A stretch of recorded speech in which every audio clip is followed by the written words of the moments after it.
other thing I notice, I do a lot of obviously one-to-one coaching as well as team coaching. And one of the things I've noticed is that working with trust, very often I've been working with people who are in transition in some way, shape, or form, whether they're moving country, whether they're moving department, whether they're going into a new team.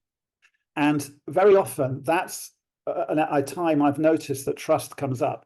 Maybe actually trusting myself that I can succeed in this new area. Or maybe I'm going into a new team or a new department and I'm not sure I'm going to be trusted, or I'm not sure I trust them. And so I've had a lot of success in that area with around working at times of transition. And it can really smooth the transition. It can speed the transition. And again, I think it's giving people that shared understanding of a way of talking about it. Again, it comes down to conversation, as it always does really in the ontological approach.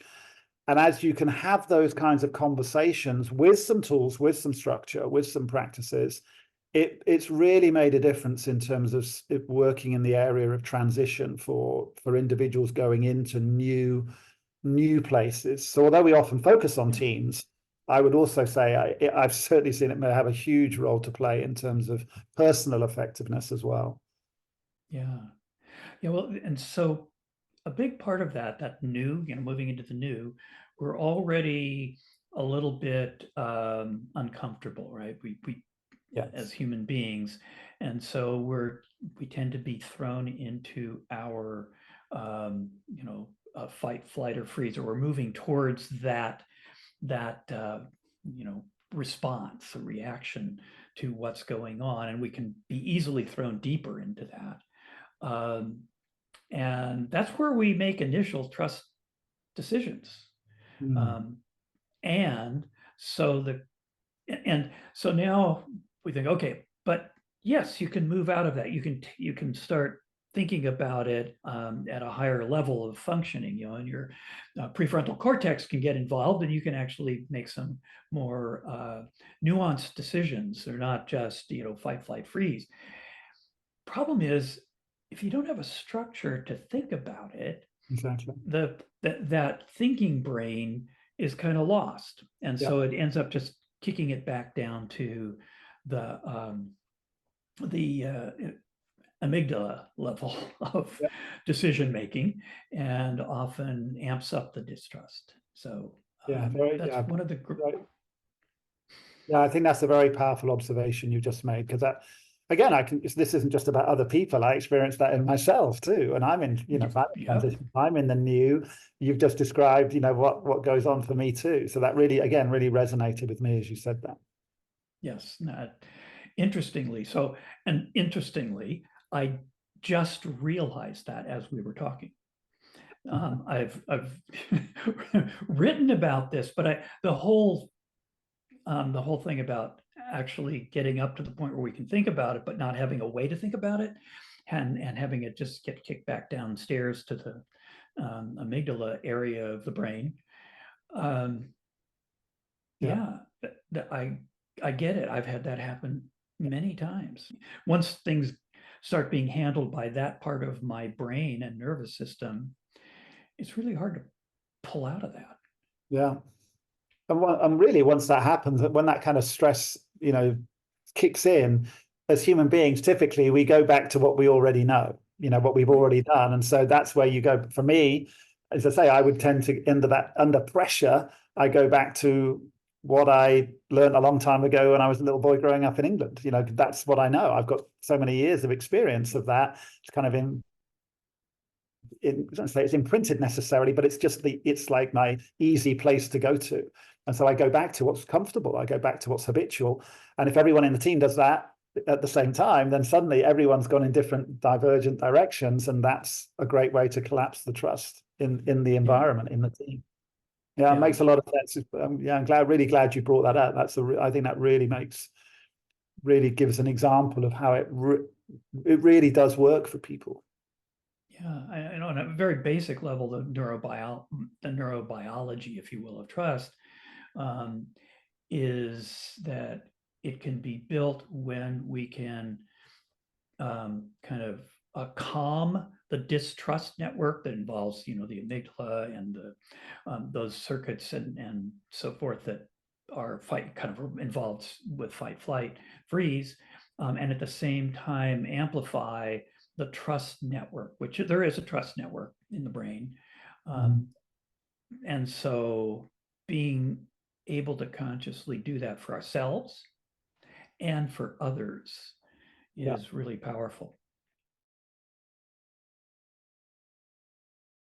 This brings up for me another fascinating piece, and I'll be interested in your take on it, which is it's very easy as you talk about trust to think, okay, so trust is good and distrust is bad. But actually, distrust is telling me something.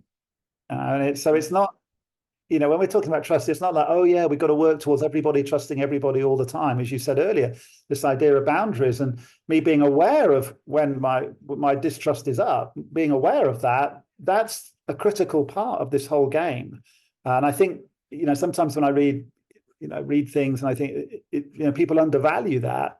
And that willingness to announce that what I'm experiencing, I'm not feeling it. I'm feeling however you label it, distrust now, or I'm sensing that in the team. The willingness to do that, name it, put it out there. It could be that it's telling you something important. And so I think that's important. I've got to, put that in terms of, it's too easy to say trust good, distrust bad, I think. Yeah, and that would be a big mistake. I would say that 95% of situations where one person starts to distrust someone else based on that other person's behavior, the other person's behavior is unconscious to them. They're just responding to the situation. And then that way you were talking about that, they always do, right? That exactly habitual way of responding. And then I look at that and I see, oh, I don't know if I can't trust that. And so, so again, it's nice to be able to, not just nice, it's really important to be able to say, ooh, what's really going on here? And what is it that I'm distrusting? And can I have a conversation with that person about that? Yeah. I will say that there are people we should not not trust. There are people we should not trust. And it's good to be able to make that discernment as well and say, you know what? No, I would do myself and other people on my team or other people I lead a huge disservice to just trust that person. Yes, I think that's a very powerful part of the equation.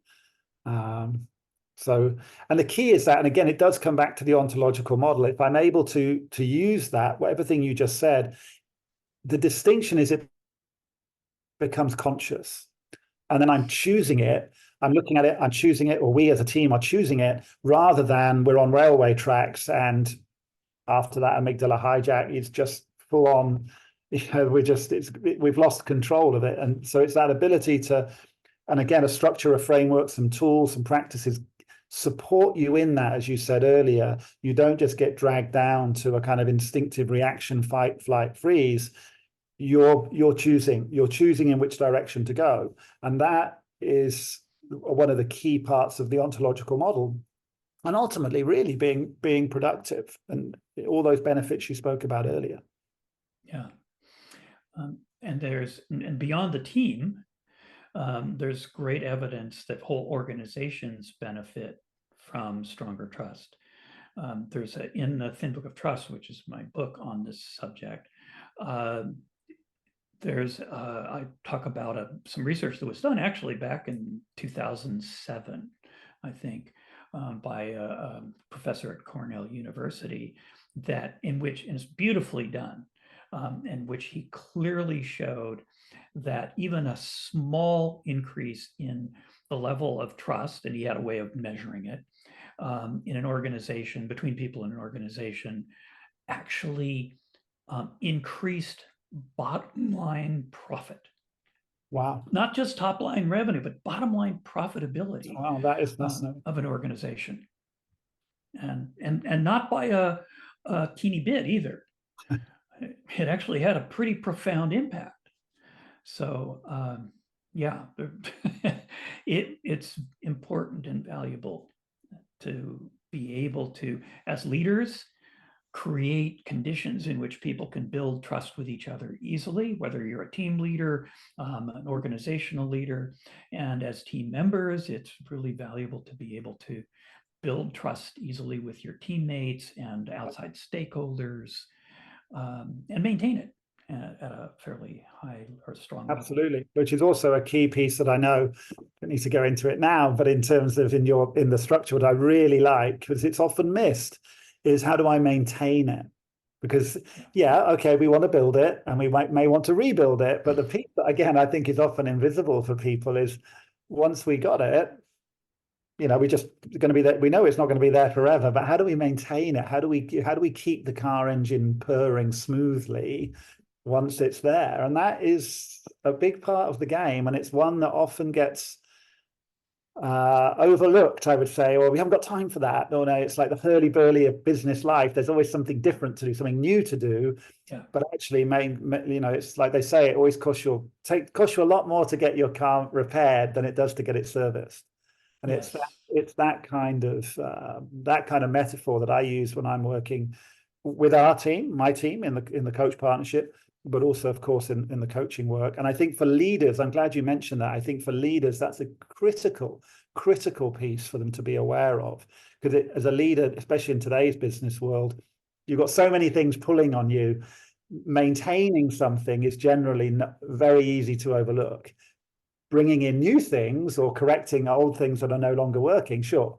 But maintaining often becomes a little bit invisible for leaders in today's world, and it's a key part of the structure that you kind of put together, and I think it's so powerful. Yeah. Well, this has been a great conversation, Marcus. I've really enjoyed it. I've really enjoyed it. It's been great. Even more, I'm feeling like this is a great place to leave this program. I'm putting it in really good hands with you guys. That's very kind. Thank you. I appreciate you saying that.